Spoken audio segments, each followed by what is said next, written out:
first time in over 60 years, we have fragments that of a biblical book. That is recorded from a very, very old text called the Sefer Temunah, the Book of the Image. For thousands of years, the tale of Adam and Eve has been ingrained in our collective memory. The forbidden fruit, the serpent's deceit, and their banishment from Eden. But what if there's more to this ancient story? Imagine a hidden chapter, a lost book, lurking in the shadows and revealing a truth far more chilling than we've ever imagined. Scholars have long sought this mythical text. Now, whispers are turning into shouts as archaeologists claim to have discovered it. But what they found is no comforting bedtime story. Join us as we explore a narrative that will make you question everything: the discovery of the lost books of Adam and Eve. These texts were found in the Egyptian tomb of Tutankhamun and published in 1926. Regarded as one of the oldest books, it dates back to Egypt at the dawn of Christianity and is now up for auction. This book delves into the lives of the familiar characters from Genesis after their expulsion from the Garden of Eden. Despite debates over their dates and authenticity, the books of Adam and Eve reveal ancient beliefs that predate known history. The Greek title for this book is The Apocalypse of Moses. It is believed that Paul encountered it in some form, as there are references to it in 2 Corinthians. Initially presented as a revelation to Moses, the Latin version begins with an English translation. While the exact date of its creation remains uncertain, scholars agree it was written in the 1st century CE in a Semitic language, though the story may have been told long before it was ever documented. Primary Latin textual sources date back to the 9th, 10th, and 12th centuries. This work's history is poorly documented, largely because it was considered pseudographic. A collection of such historically inspired yet fictional biblical works is known as the Pagrappa. This book was excluded from the Holy Bible due to its controversial nature. Although some consider it pseudepigraphic, it provides valuable context and insights into historical events. Essentially, this book is an oral history passed down through generations, linking the creation of the first humans to the moment someone decided to write it down. Stay tuned, the story is just getting interesting. The Book of Adam and Eve reportedly details what happened after they were expelled from the Garden of Eden. Also known as the conflict of Adam and Eve with Satan, it narrates how Satan told them the fruit was beneficial and that God didn't want them to have it, attempting to sow distrust in God. The book is believed to have been originally composed in Arabic by an unidentified Egyptian author. It eventually made its way south and was translated into Ethiopian. Although the exact date of its composition is uncertain, many scholars believe it was written decades before the birth of Jesus. The book was first published in English in the 19th century. The Book of Adam and Eve consists of 2 parts. Book Y recounts Adam and Eve's exile from Eden and their subsequent temptations by Satan. It reveals that Cain and Abel had twin sisters. Cain killed Abel because he loved his own twin, Lulua, but his parents wanted him to marry Awan, Abel's twin. Book 2 recounts the history of the patriarchs before the flood. It describes how the children of Seth lived on Mount Hermon, the holy mountain, until Jannon and the daughters of Cain persuaded them to come down, causing them to lose God's favor like fallen angels. The book also covers the death of Cain, who was killed by Lamech the blind, and follows the lives of other patriarchs up to the birth of Noah. In Book 1, the punished serpent tries to kill Adam and Eve, but is thwarted by God, who renders the serpent mute and banishes it to India. Satan repeatedly attempts to deceive and kill Adam and Eve. In one instance, he traps them under a boulder, but God saves them and compares this rescue to the future resurrection of Christ. God also foretells several future biblical events, including Noah's flood. Book Y emphasizes Adam's sorrow and helplessness outside the garden. When God expelled Adam, he avoided placing him near the northern border to keep him from the water, which could cleanse their sins and make them forget their wrongdoing. Similarly, God did not place Adam on the southern side, where the fragrant winds from the garden might bring comfort and lead them to forget their sin. The story gets even more intriguing, so stay tuned to discover what happens next. Because God is merciful and wise, He placed Adam on the western border of the garden, where the earth is vast. He commanded Adam to live there in a cave called the Cave of Treasures, located below the garden. When Adam and Eve left the garden, they walked on the ground without realizing what they were stepping on. Upon reaching the gate of the garden, they saw the vast earth before them, covered with stones and sand. Fear overcame them, and they trembled and fell to the ground, almost lifeless, because they had been used to the garden's beautiful trees. They found themselves in a strange land, unfamiliar and never before seen. Seeing their distress, God took pity on them. He sent His word to lift them from their fallen state. Adam and Eve wept as they left their first home, the garden. When Adam looked at his altered flesh, he wept bitterly over their actions. They walked slowly down into the Cave of Treasures. Adam lamented, saying to Eve, "Look at this cave, our prison and place of punishment in this world. How does it compare to the garden? Its narrowness to the garden's vastness? This rock to the beautiful groves? The gloom of this cave to the garden's light? This overhanging rock that shelters us to the Lord's merciful overshadowing? The soil of this cave to the garden land? This earth covered with stones to the garden filled with delicious fruit trees?"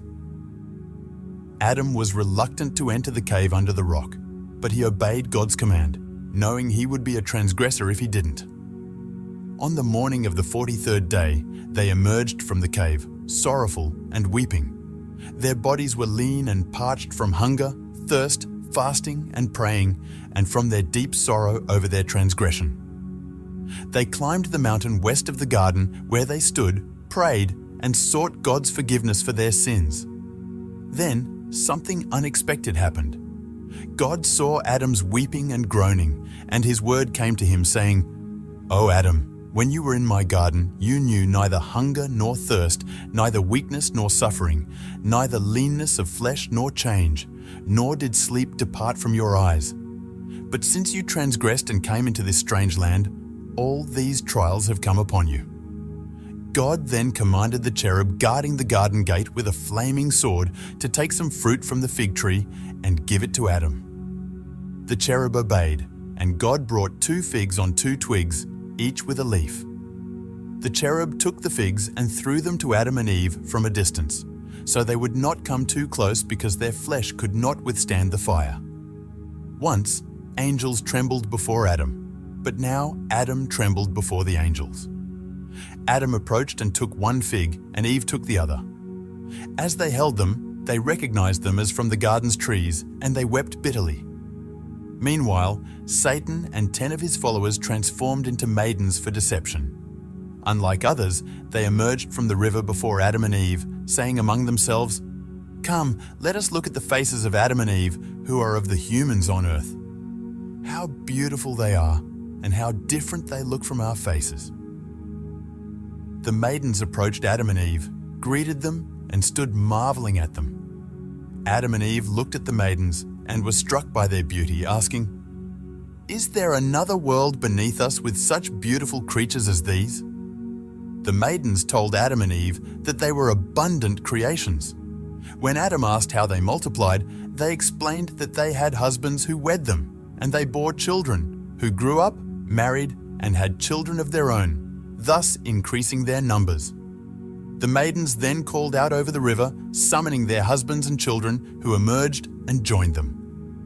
Adam and Eve were astonished, watching in silence. The maidens said, "See, our husbands and children are wed as we are, and you too shall have children." This was a scheme by Satan to deceive Adam. Satan thought, God first commanded Adam not to eat from the tree, saying he would die if he did. Adam ate, and though God didn't kill him immediately, He condemned him to death and suffering. If I can deceive him into marrying Eve without God's command, God will kill him.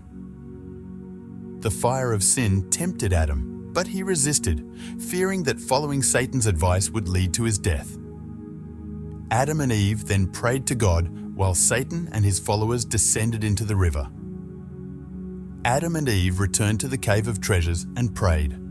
That night, Adam stood in prayer, troubled by thoughts of marrying Eve, and continued praying until morning, unsure how to pray amidst his inner turmoil. God acknowledged Adam's thoughts and the prayer he had offered. His word came to Adam saying, "O Adam, if only you had shown this caution when you first left the garden and entered this land." Then God sent the angels who had brought gold, incense, and myrrh to Adam to signify his approval of Adam's marriage to Eve. The angels instructed Adam to give the gold to Eve as a wedding gift and to betroth her, then to present her with incense and myrrh. They told Adam and Eve to become one flesh. Adam listened to the angels, placed the gold in Eve's garment, and betrothed her with his hand. The angels then commanded them to pray for 40 days and 40 nights before coming together, ensuring their union would be pure and undefiled, leading to children who would multiply and replenish the earth. Adam and Eve followed the angels' instructions, fasting and praying for the full 40 days before coming together. It had been 223 days, 7 months, and 13 days from Adam's expulsion from the garden until he wed Eve, thus defeating Satan's plans. But the story doesn't end there. When the time came for Eve to give birth, she suffered greatly. Adam's heart ached for her as she was near death. He prayed to God saying, "O Lord, look upon me with mercy and deliver her from her distress." God heard Adam's prayer and delivered Eve, who gave birth to their firstborn son and a daughter. Adam continued to care for Eve in the cave, and on the 8th day they named their son Cain and their daughter Lulua. Cain means hater because he harbored hatred even in the womb, while Lulua means beautiful because she was more beautiful than her mother. Adam and Eve waited until Cain and his sister were 40 days old, and Adam said to Eve, "Let us make an offering on behalf of the children." Eve agreed, suggesting they make an offering for their firstborn son first and then for their daughter. After the nursing period ended, Eve conceived again. When her time came, she gave birth to another son and daughter, whom they named Abel and Amiah. Adam made an offering for Abel at the end of 40 days and another for Amiah at the end of 80 days, following the same practice as with Cain and Lulua.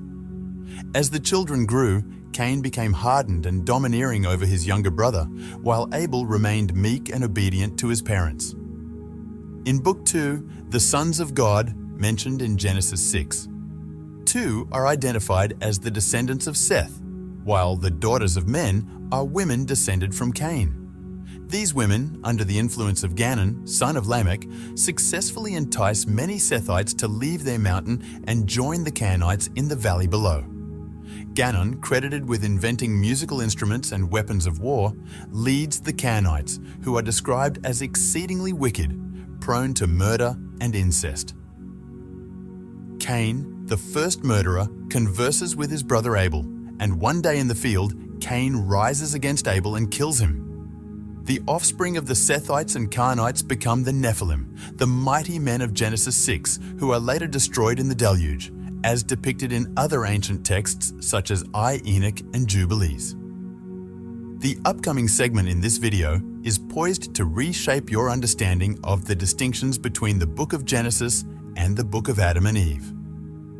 The narratives of creation have intrigued humanity for ages, offering insights into our origins and the world we inhabit.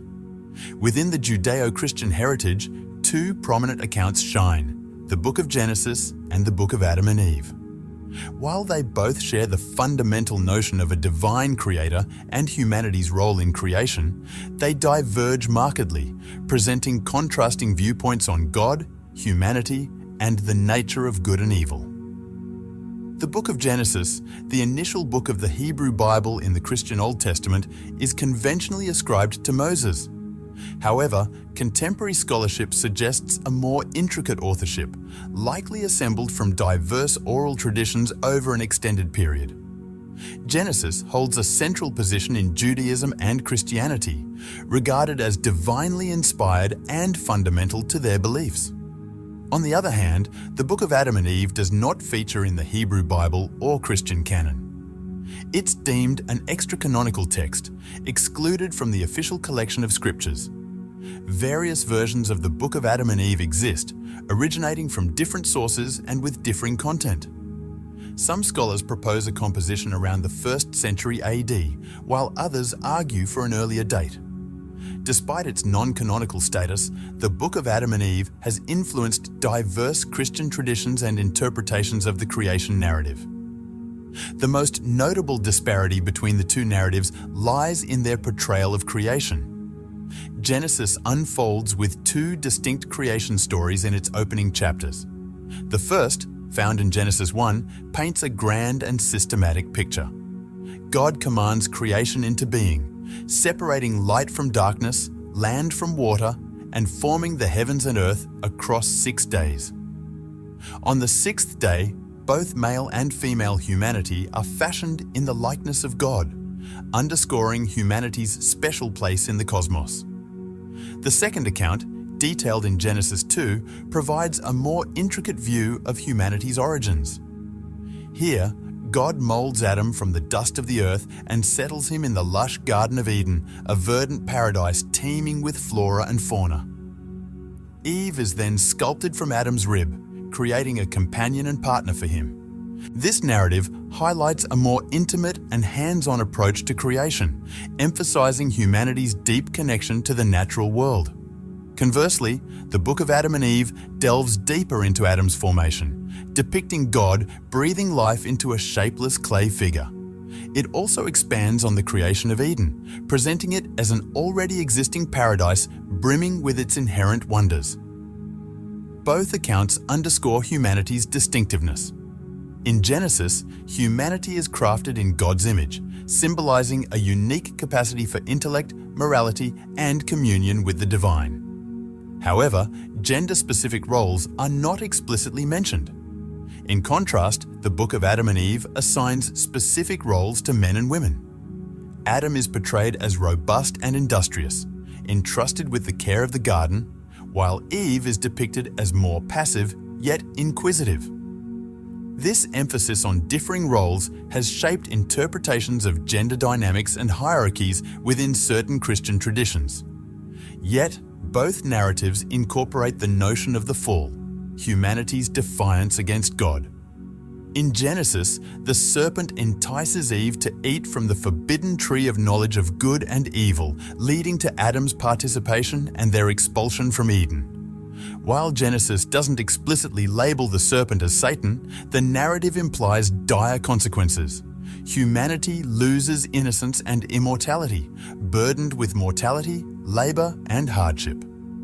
The Book of Adam and Eve provides a more detailed account of the fall. Here, the serpent directly engages Eve, appealing to her quest for knowledge and equality with God. Eve's pivotal role in the transgression is underscored, portraying her as the first to yield to temptation. Additionally, it introduces the notions of shame and the necessity for clothing. Ultimately, both narratives caution against disobedience and explore the complexities of human nature. Genesis underscores God's sovereignty, order, and humanity's unique position within creation, despite the tarnishing effects of sin. Conversely, the Book of Adam and Eve delves into the psychological motives behind the transgression, along with the introduction of shame and suffering into the world. This text has been utilized to endorse interpretations highlighting female culpability for sin and the justification for male dominance. The disparities between these narratives have ignited theological discussions for centuries. Some perceive them as complementary, offering distinct viewpoints on the same event, while others deem them contradictory, prompting inquiries about accuracy and interpretation. Regardless, these divergent creation tales wield substantial cultural and religious influence, shaping perceptions of human nature, ethics, and our connection with the divine. We hope you found this video enjoyable. Please don't forget to like, comment, and subscribe. We eagerly anticipate your presence in our upcoming video.